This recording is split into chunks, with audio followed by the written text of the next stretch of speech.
today we're interviewing Ramiro Roman. Ramiro is an artist who is known as Skincube online. He works primarily in the horror industry, and he's here to talk to us today about who he is and what he does. And Ramiro, how are you doing today? I'm doing pretty good. Thank you for having me. You're very welcome, and we're so happy to have you on. Would you mind telling the MuseHub audience a little bit about yourself? I'm a horror artist. I do a little bit of everything now and then. I do album covers, comic stuff, just various things here and there, but I usually focus on the genre of horror, and sometimes I do little comedy things just for fun. Is that your chosen niche? It's just something that I've always been into since I was a little kid. Just something I was raised with. I grew up watching The Twilight Zone with my mom. Those are some of my earliest memories of being introduced to it. And I remember being a kid and going to rent movies all the time, and I'd always wander into the horror section, and I was always so attracted to the covers on VHS tapes in that genre. And I think that's always been a huge inspiration on me. Would you say that horror is making a comeback lately? I've noticed that there's been sort of a resurgence of that 1980s VHS cover style going on. Yeah, I think it's making a huge comeback, and I think it's great because it's introducing a lot of younger people, not just to new horror stuff, but old horror stuff. Like you mentioned, the whole 1980s stuff coming back. I like that a lot of younger people are getting into older things and kind of bringing that whole style into the future. I think it's fantastic. And as a freelance artist, do you get a lot of requests for that type of style? You said that you've been doing album covers and posters and prints and t-shirts and things like that. Are there a lot of requests for that type of style?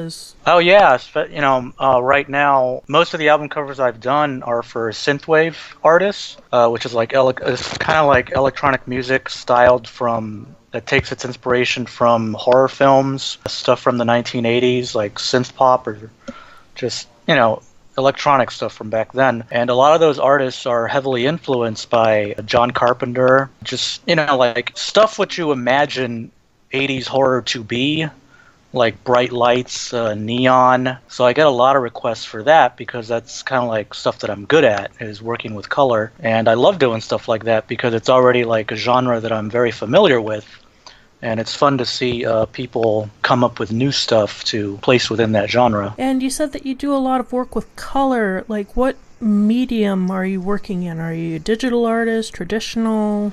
I'm primarily a digital artist. I used to work a lot in traditional medium, but I used to use a lot of ink, but I used to color a lot on a PC. And eventually, I just kind of gradually moved into digital art, and I use tablets and software now.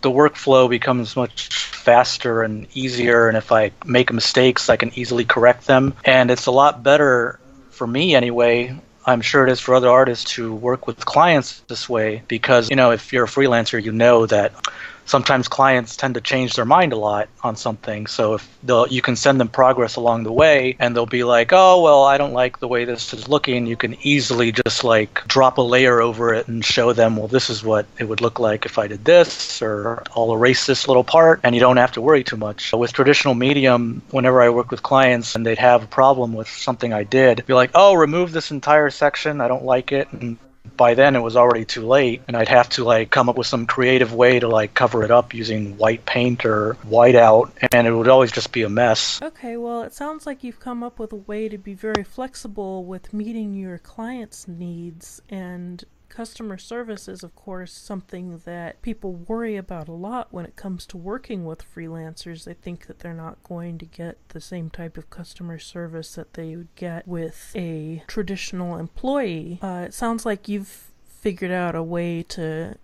work around that. Do you have any thoughts on customer service and what you do that's special for your clients? Freelancers are happy to get work. So I think they'll try to please the client however they can. What was the question?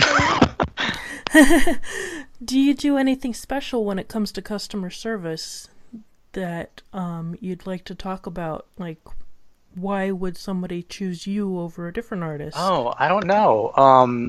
I work with the client every step of the way is something I do, and that they always give me feedback on about.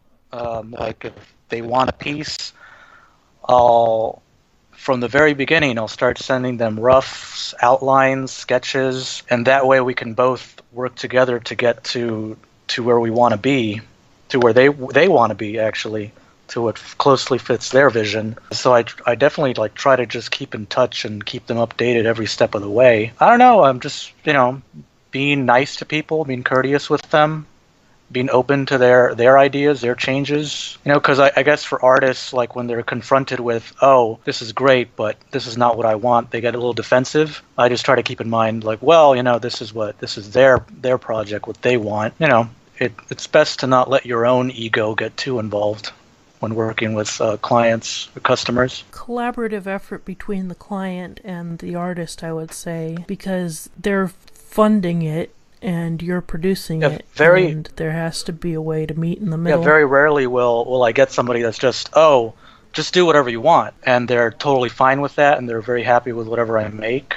But even then, when they give me that much freedom, I show them every little thing, just in case that I do something that they don't like or agree with. Like even then. But yeah, I've been very fortunate to have clients who are very open to my ideas, but also sometimes just completely willing to let me do what I want. And you are one of the first investors in MuseHub. I know that one of our goals is to connect artists with clients and also to connect artists with writers. You were the very first investor, to be honest. Do you have any opinions on MuseHub's mission statement?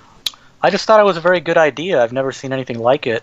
Well, I'm sure that there must be directories of creators out there, but I am not sure how well people who are looking for creators know about those. I know that a lot of creators know of places where they can go to advertise and put on their profiles, but I think it's great that you're doing something for the layman, like just a normal client, to look up like a Rolodex of their options. That's one of the reasons why I invested. I thought, it's a really good idea. Do you have any exciting projects that you're working on right now that you can tell us about? Right now, I've been doing a lot of just personal commissions for people. Like sometimes I get people who just want like little personal things done for them, like illustrations or things for their websites. I'm going to be doing an album cover for an artist I've already worked before, another Synth Wave album cover. That'll be coming up in the summer. Been working on my own projects here and there. One of them is a new graphic novel that's just in the early concepts right now. That's about it. Nothing too major that I've been working on. Well, it sounds like you've got some time on your hands. So let's give your would you like to be reached? Well, you can reach me on my site, skincubeworld.com, and I'm also on Twitter at @Skincube. All right, sounds good. Anything else that you'd like to say before we take off here? No, just thank you for having me on today. Well, thank you very much for being on, and thank you for order, and we wish you the very best. Have a great evening. Thank you.